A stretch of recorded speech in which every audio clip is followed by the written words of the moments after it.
This Chevy Volt was supposed to be dead forever. Not needs work dead, not cheap fix dead. This was dealership certified, mechanic confirmed, battery failed, walk away and scrap it dead. Everyone said the same thing. The hybrid battery is gone. It'll cost more than the car. There's no way to save it. But instead of junking it, I made a decision that made absolutely no sense. I tried to save this Chevy Volt without spending a single dollar. And what happened next exposed something most people never realize about hybrid cars. When I first saw this Chevy Volt, it didn't look dramatic. No smoke, no broken parts, no dramatic failure sitting on the side of the road.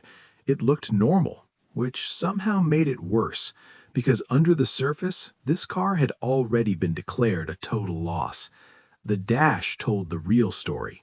Warning messages, reduced power alerts, hybrid system failure warnings that instantly scare anyone who knows even a little about plug-in hybrids.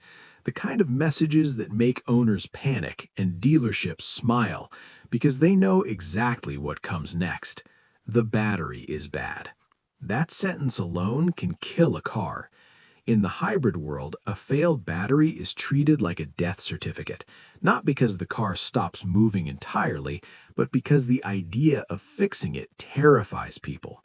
Hybrid batteries are expensive, complicated, high voltage, dangerous if you don't know what you're doing, and worst of all, they come with repair quotes that often exceed the value of the entire vehicle.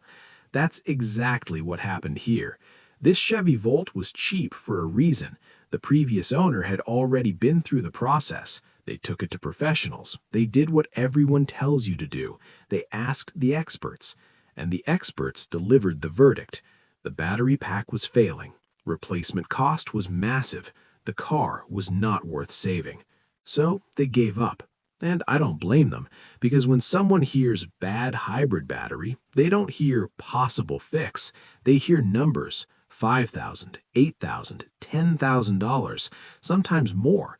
And suddenly a car that still drives, still looks good, still has life in it, becomes a financial nightmare. That's how good cars die early. Not because they're beyond repair, but because the repair narrative is terrifying. When I got my hands on this Volt, I didn't start with tools. I didn't start with parts. I started with information. And what I found was unsettling. The truth is, most hybrid cars don't fail the way people think they do. A bad battery doesn't always mean a dead battery. It often means imbalance, voltage deviation, temperature discrepancies, software logic reacting to data it doesn't like. The system is designed to protect itself, sometimes aggressively, sometimes prematurely. And when that happens, the car doesn't ask questions. It shuts down capability to protect the pack. To the driver, it feels like catastrophic failure. To the computer, it's caution. That distinction matters more than most people realize. But here's the problem. Once a dealership labels a battery as failed, the conversation ends. They don't troubleshoot at the cell level. They don't rebalance modules. They don't dig into conditioning strategies. They replace entire packs because that's what the system is designed for. Replace, not revive. For someone without deep knowledge, that sounds logical. Why risk it? Why mess with high voltage? Why gamble? Because sometimes the failure isn't physical destruction. Sometimes it's neglect. Sometimes it's imbalance. Sometimes it's a system that hasn't been used correctly for years. And this Volt showed all the signs. The previous owner didn't abuse it. They misunderstood it. Long periods of sitting, short trips, battery never fully cycled, charging habits inconsistent, heat exposure, cold exposure, all things that don't kill a battery outright, but slowly confuse it. Hybrid batteries don't like being ignored. They like balance. They like movement. They like consistency. This one hadn't had that. Instead, it was labeled defective and pushed toward the edge of usefulness. The scariest part wasn't the battery. It was the certainty. Everyone was certain it was over. Mechanics were certain. Forums were full of horror stories. Online advice screamed the same warning. don't touch it. People treat hybrid battery warnings like radioactive symbols. Stay away, back off, let it die. And yet the car still drove. Limited, nervous, cautious, but alive. That contradiction bothered me.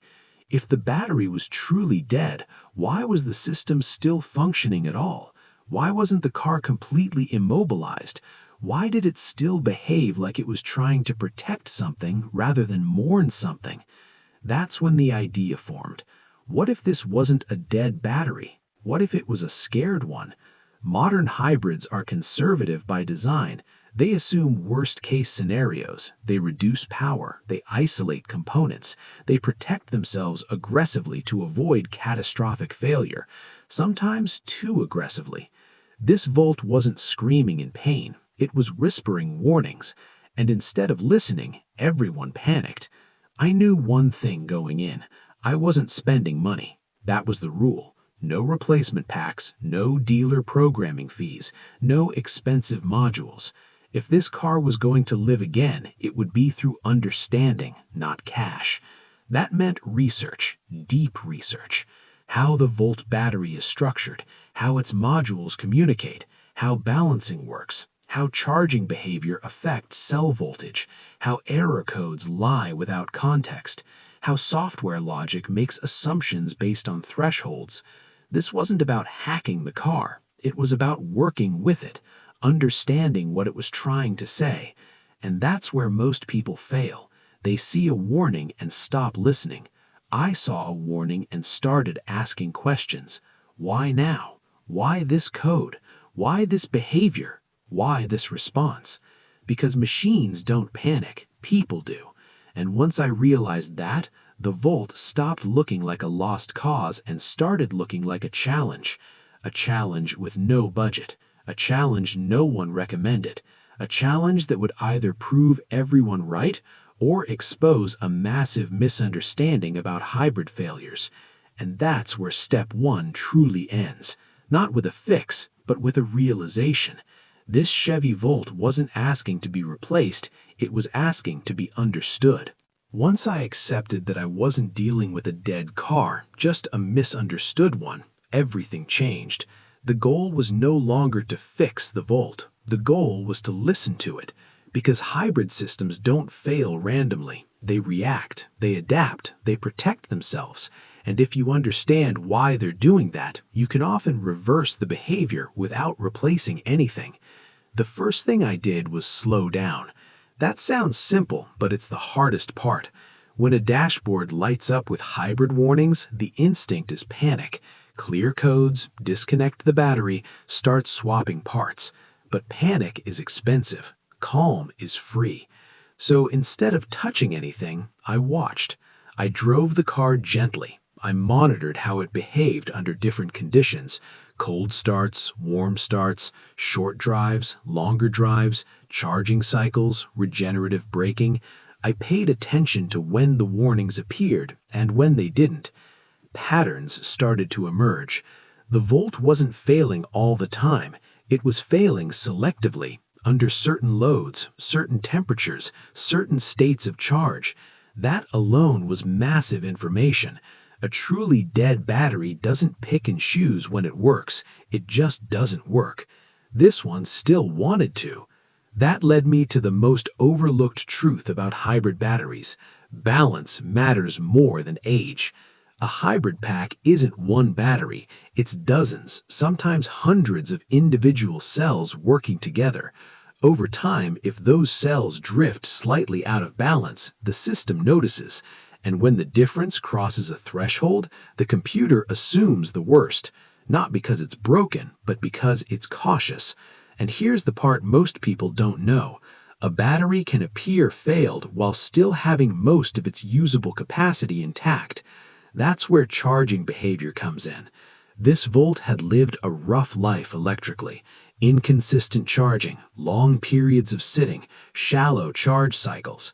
All of that causes imbalance, not damage, imbalance. So instead of replacing the pack, I focused on conditioning it. Slow, controlled charging, letting the system complete full charge cycles, allowing the battery management system to relearn what healthy looks like. No shortcuts, no quick fixes. And slowly, something incredible happened. The warnings became less frequent, then shorter.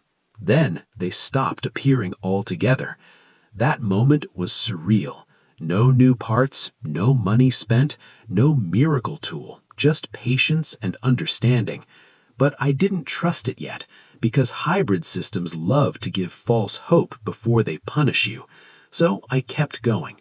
More driving, more monitoring, more cycles. I pushed the car just enough to test it, not enough to scare it. Acceleration, regeneration, highway cruising, stop-and-go traffic. The Volt responded by behaving, well, normally. Power returned. Electric-only driving stabilized. Fuel efficiency improved. The car stopped acting like it was protecting itself and started acting like it trusted itself again. That's the part people don't talk about. These systems are designed to learn, and if you give them bad data for long enough, they make bad decisions. But if you correct the data, they correct the behavior. This wasn't cheating the system, it was resetting the narrative. And at this point, I realized something important. If I had listened to the first diagnosis, this car would already be gone, stripped, crushed, recycled. Another dead hybrid statistic used to scare people away from electrification. Instead, it was driving, quietly, efficiently, confidently, without a single dollar spent on parts. And that's when the bigger picture hit me. How many cars like this are out there right now? Cars written off because the explanation was easier than the investigation. Cars labeled disposable because the system doesn't encourage repair, it encourages replacement. Hybrid technology isn't fragile, it's misunderstood. Yes, batteries eventually fail, nothing lasts forever, but failure is rarely as sudden or absolute as people think.